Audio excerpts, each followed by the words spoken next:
तेल मुक्के ना, गड्डी रुके ना। आपने कई दफ़ा देखा होगा कि कुछ लोग मोटरसाइकिल को लिटाकर उसकी टैंकी पर दो चार थपकियां मारकर फिर चलाने की कोशिश करते हैं कि शायद कहीं तेल आ जाए। अब वो थपकी मारने से कहाँ से तेल आता है, आई डोंट नो।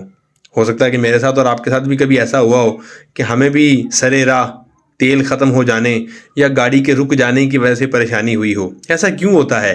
जबकि हमें पता होता है कि तेल हमने डलवाया है और हमने ही डलवाना है, ख़त्म होने वाला है। हम क्यों इंतज़ार करते हैं कि जनाब ये कहीं भी रुक जाए, और जब तक हम इसको लटाएं ना, दो थपकियां मारें ना, उस वक़्त हम तेल ऑयल डलवाएं ना।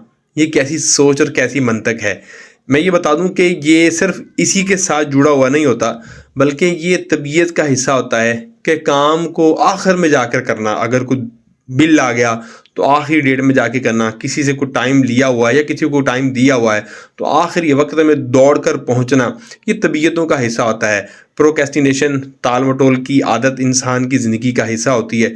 इसकी वजह से बहुत सारी आजमाइशों का सामना करना पड़ सकता है। घर में बहुत सारी ऐसी चीज़ें हैं जो इशारा कर रही होती हैं रिपेयरिंग का, उनको ठीक करवाने का, लेकिन जब तक वो चीज़ टूट के बिखर ना जाए या जब तक वो चलना छोड़ ना दे, जब तक हमें जवाब ना दे, शायद तब तक हम इस काम को आगे लेकर नहीं चलते। तो ये पैगाम मैं रिकॉर्ड इसलिए कर रहा हूँ कि अगर आपकी या मेरी तबीयत में ऐसी कोई चीज़ें हैं तो इसको निकालने की बड़ी ज़रूरत है, क्योंकि इस तरह ना सिर्फ बेइज्जती होती है, शर्मिंदगी होती है, वक्त ज़ाया होता है, एनर्जी ज़ाया होती है। एक काम जो हमने करना है तो वक्त से पहले कर लिया जाए तो शाबाश मिलेगी।